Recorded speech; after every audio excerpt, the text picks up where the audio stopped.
Hola, hola, esto es Big Left. Hoy día vamos a hablar de un tema muy concreto. ¿Por qué fue asesinado Jaime Guzmán? Primero, ¿por qué Jaime Guzmán ganó la disputa con los sectores nacionalistas? Les he contado que mi padre era un nacionalista, un líder nacionalista, y fue llamado a entrevistarse con, con el presidente, con el jefe de la Junta de Gobierno, que era Augusto Pinochet Ugarte, el año 74. Después fue nombrado presidente, pero primero era un jefe, iban a rotarse el cambio de presidente entre los diferentes miembros de la Junta. Eh, ¿Por qué ganó Guzmán? Por una cosa muy simple, porque en el año 74 la cantidad de ataques internacionales contra Chile, contra el gobierno militar, era impresionante. O sea, la propaganda marxista mundial estaba irritadísima, estaba enfurecida contra el gobierno de Pinochet porque había sido el que había parado un régimen que para ellos era idílico, que era un régimen que a través de la democracia iban a llegar al socialismo. Obviamente todos sabemos la historia de Allende, cómo fue fracasado, cómo fracasó económicamente, políticamente también, y jurídicamente, y vino un golpe militar totalmente avalado por lo jurídico y por lo político, y por lo económico.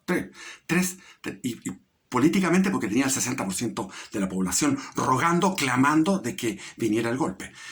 Jurídicamente porque en la Corte Suprema y el Congreso lo habían declarado ilegal por haber saltado la Constitución, haber violado la Constitución. Y económicamente porque estaba el desastre económico y había que parar todo este tema. Y también profilácticamente porque venía una guerra civil y había que evitar la guerra civil, la matanza que iba a haber ahí.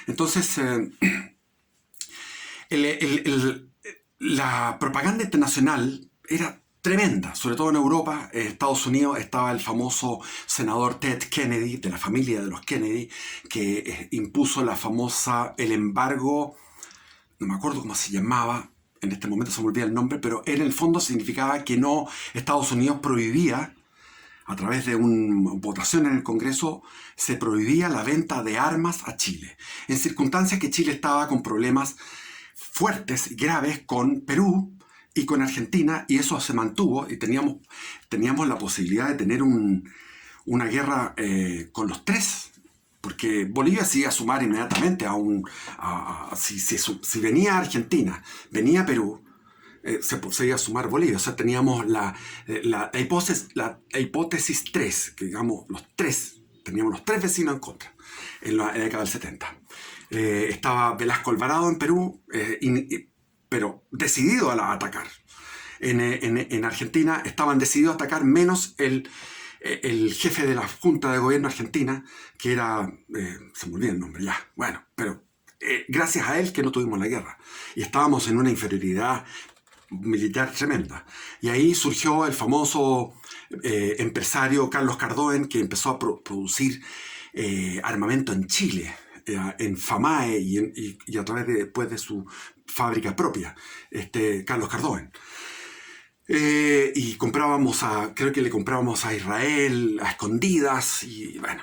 Entonces estábamos bajo ataque de la LFCO, no me acuerdo cómo se llamaba, que era la central sindical norteamericana, que pedía que se hiciera que se abrieran las compuertas de la libertad sindical y que se hiciera un nuevo código del trabajo, etc.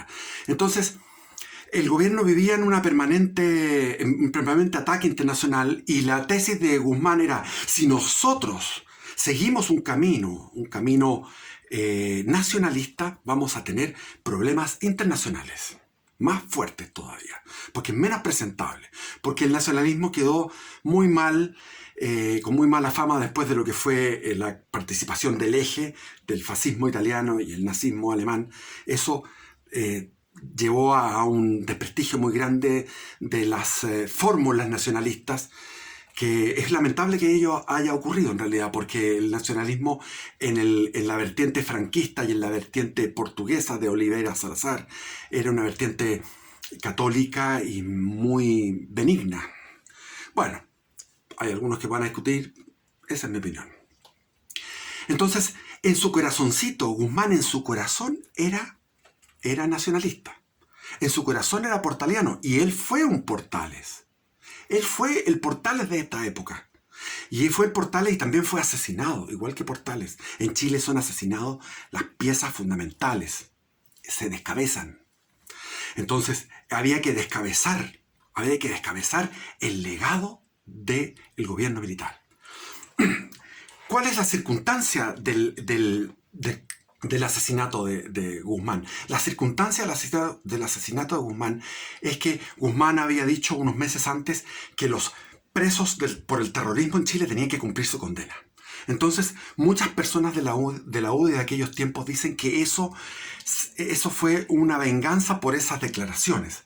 Incluso se ha establecido una versión en el inconsciente colectivo y en el consciente colectivo de que esto fue un ajuste de cuentas, que esto fue una venganza porque Jaime Guzmán fue uno de los grandes promotores del golpe de Estado, uno de los grandes justificadores del golpe de Estado, y después fue el que redactó la declaración de principios del golpe de Estado, de la Junta de Gobierno al comienzo, en el año 73 ya, y siempre tuvo esa influencia y fue uno de los el que ideó cómo podía irse saliendo de este pantano que era ese gobierno autoritario en medio de esa animadversión generalizada del mundo a través de un cronograma preciso para ir llegando a una democracia plena, liberal, protegida, pero democracia liberal y una economía liberal. Él entendía que siendo democracia liberal y economía liberal iba a ser aceptada universalmente el régimen. Por tanto, había que ir necesariamente hacia ello. Nos hablaba en las clases, yo fui alumno de él durante 2 años, lo conocí personalmente en conversaciones privadas con él. Dicen que era homosexual, no le vi nunca ninguna cosa, ni el más mínimo atisbo. Lo vi un hombre muy varonil y muy claro, tenía respuesta para todo. Él hablaba de esto del sufragio universal de los siglos.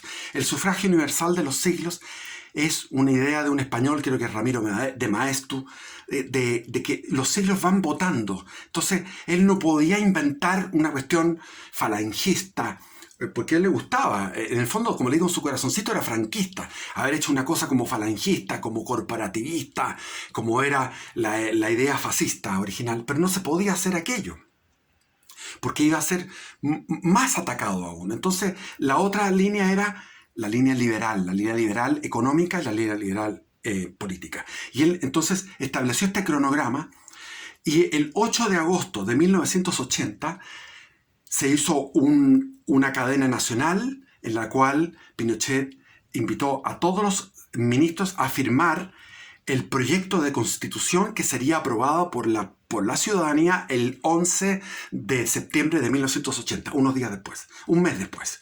Esto fue el 8 de agosto. Una vez que ya firmaron eso, el gobierno militar se comprometió a una salida a la democracia tarde o temprano.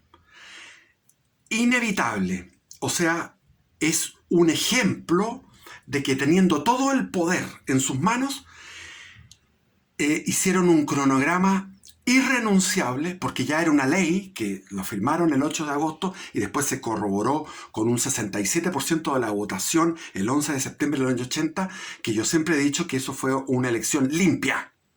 Y es verdad, yo fui testigo de eso. Y tengo varios videos con respecto a eso. El que quiere, si alguien desea, hago otro video, porque le puedo contar toda mi experiencia siendo opositor de cómo nos organizamos para controlar esa elección, y esa elección fue limpia, con algunos detalles, pero los detalles no pueden ser más de 1, 2 o 3%, máximo 3% del total de la votación. Los detalles que se pueden hablar, de los nulos, de los blancos, de que habían unos de la DINA, unos del CNI que iban a votar varias veces.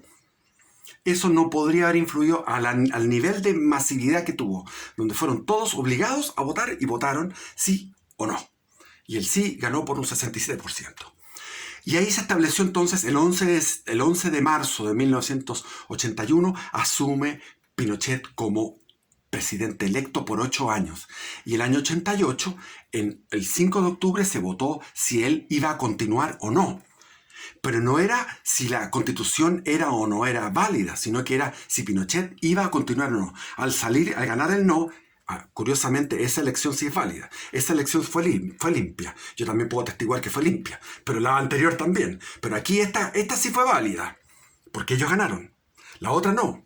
La otra es espuria, es maldita, porque perdieron.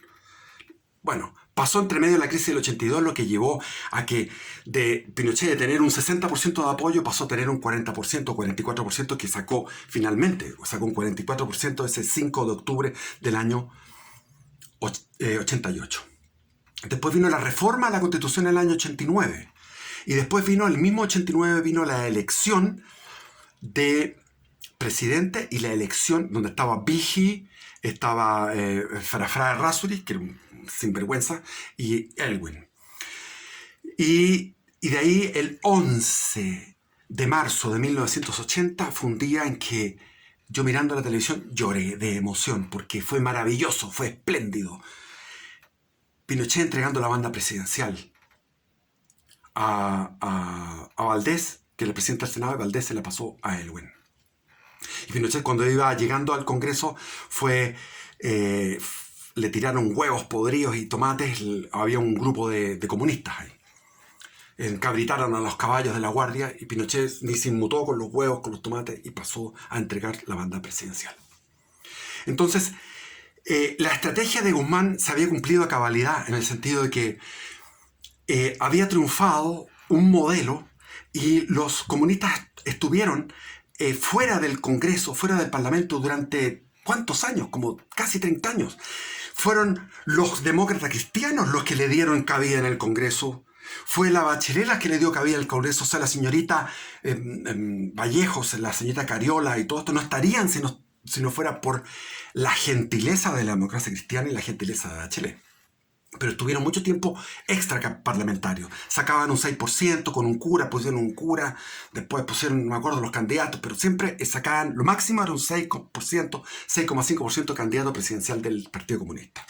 Es decir, estaban derrotados políticamente. ¿Y quién iba a ser el que iba a defender el legado? ¿Quién era el líder máximo? ¿Quién era el líder preclaro, lúcido, brillante? Jaime Guzmán. Y valiente. Él iba a hacer clase y salía, y yo anduve con él en micro. O sea, él subía a la micro. En esa época la gente tomaba micro. Ahora la gente que toma micro, no sé, pero la gente usaba micro. No había tantos autos. Él no sabía manejar. A veces cuando lo mataron andaba con un chofer en auto.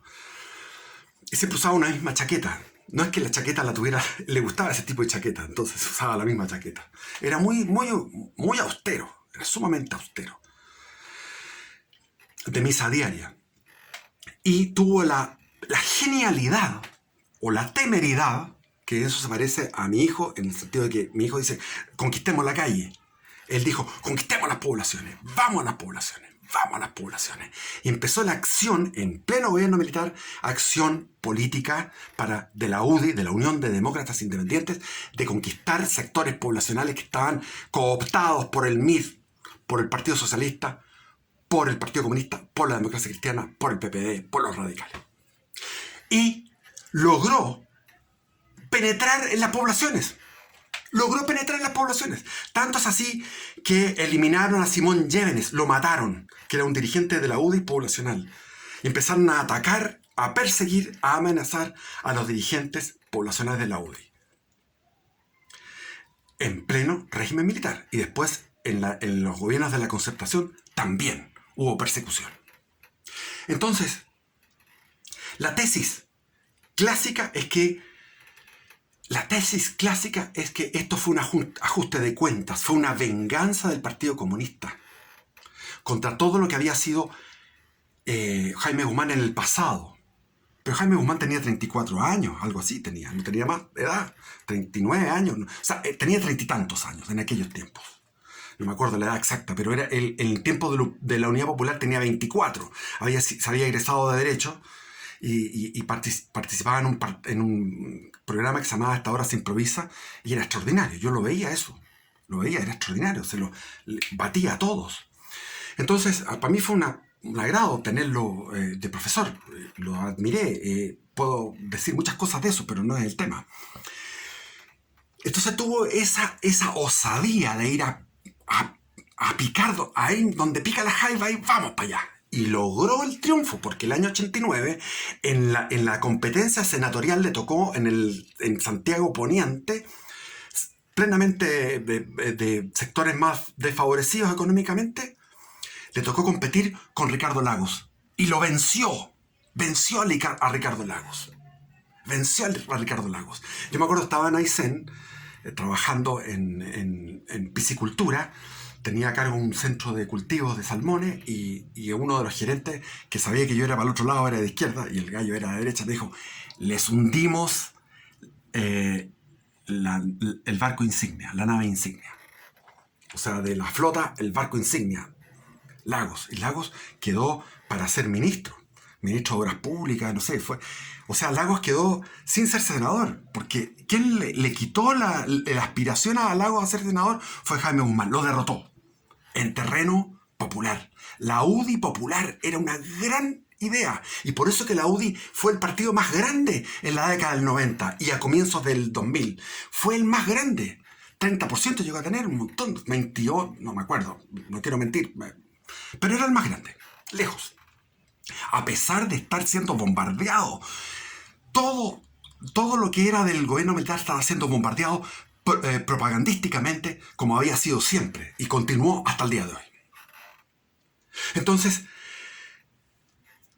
yo he tenido amistades, les puedo decir que mi mejor amigo era de familia comunista. Mi mejor amigo. Nos reíamos, chacoteábamos, lo pasábamos. Era muy entretenido este gallo. Nos dedicábamos a la música, a la poesía. Y él tenía un tío que estaba en el comité central del Partido Comunista en aquellos tiempos. Yo no puedo decir que escuché, que... No tengo idea. Pero yo sé cómo es la mentalidad de los comunistas. El comunista... No, el pasado es para sacarle beneficios para el presente y el presente es para sacarle beneficios para el futuro. Todo está en el futuro. La sociedad comunista mundial está en el futuro. El futuro es la utopía. El futuro es el Dios al cual le rinde el culto. El futuro con mayúscula. Ellos van por el futuro. Por lo tanto, no querían vengarse de Guzmán. No, lo que querían era descabezar, liquidar al líder que iba a ser probablemente el que iba a ganar una elección presidencial. Imagínense si hubiera ganado, que con probabilidad hubiera ganado, un Jaime Guzmán a un Ricardo Lagos por segunda vez en la competencia presidencial de 1990. ¿Y quién estaba? ¿Y quién perdió?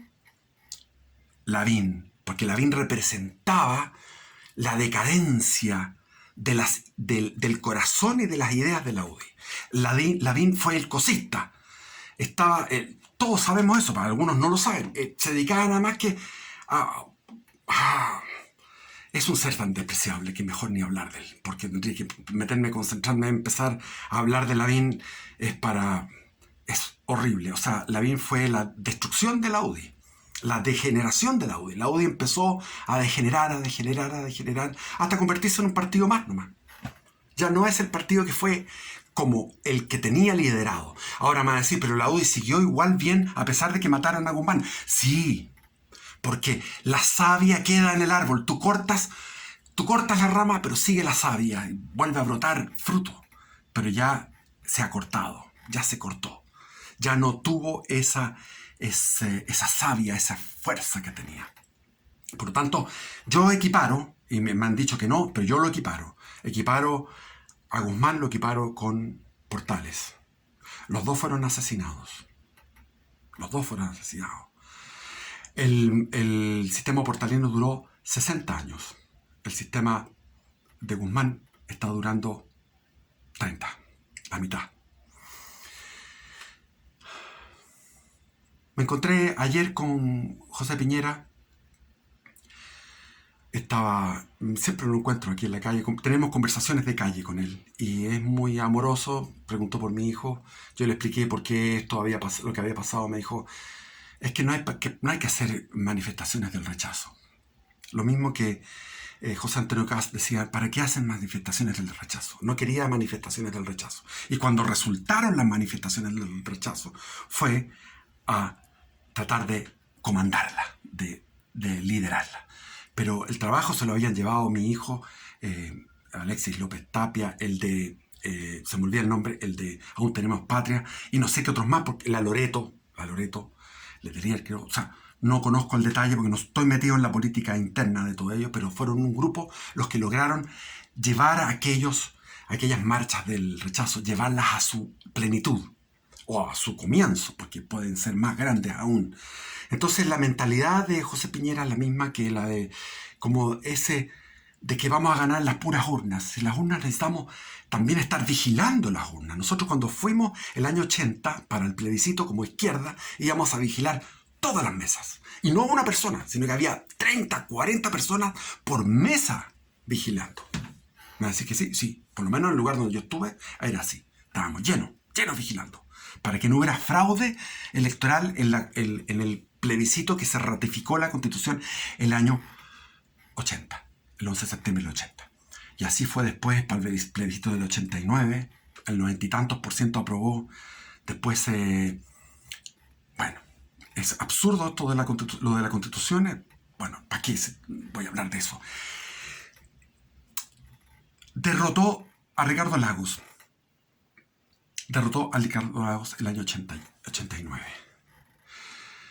Por eso, los comunistas que yo conocí eran comunistas que sabían ruso, eran fanáticos de jugar ajedrez. Y ellos juegan ajedrez con una frialdad. Y así los movimientos de las piezas de ajedrez son frías y calculadas. Por lo tanto, yo creo que esto fue un pensamiento frío y calculado. Primero, la eliminación de Guzmán era fácil, porque Guzmán andaba sin escolta, tenía una rutina, él no cambiaba de lugares, siempre tenía una rutina, iba a la central de la Facultad de Derecho, por ahí bajaba la escalera, yo lo estoy viendo porque lo vi muchas veces así, y era fácil eliminarlo. Entonces el costo militar, llamémoslo así, comillas militar, el costo armado era bajísimo y el costo, o sea, el beneficio político era inmenso, porque permitía eliminar al principal líder del legado del gobierno militar y empezar con la deconstrucción, o sea que la cabeza de Guzmán rodó y de ahí para adelante comenzó la deconstrucción de todo lo que fue la obra del gobierno militar. Se me quedan cosas en el tintero probablemente, pero eso es mi teoría. Fue por futuro, no por pasado, fue por el futuro que eliminaron a Jaime Guzmán y le achuntaron medio. Fue tan fuerte, esa acción política tuvo tanta repercusión, fue tan potente como el triunfo del sí y el no. Me van a decir, no, pero el triunfo del sí y el no, todo el país se manifestó y dijeron que no a Pinochet. No, porque fue no a Pinochet, pero no al sistema. El sistema siguió funcionando. Con Elwin siguió funcionando. Con Frei Ruiz-Tagle siguió funcionando. Pero el problema era de la proyección en el futuro. Ellos iban a tener una derrota política estrepitosa si hubiera tenido a Guzmán comandando, porque Guzmán tenía iba a perseverar en la penetración en las poblaciones. Iba a seguir perseverando en esa política. Iba a seguir perseverando en ese. Él hizo crecer ese partido y lo constituyó en el primero de Chile con una adversidad grandísima. Tenía una tremenda adversidad en contra. Entonces era un líder no solamente claro, sino que también valiente. Y fue bueno lo que lograron los desgraciados. Lo lograron. Ya, no voy a hablar más. He hablado mucho. Bendiciones. ¡Viva Cristo Rey!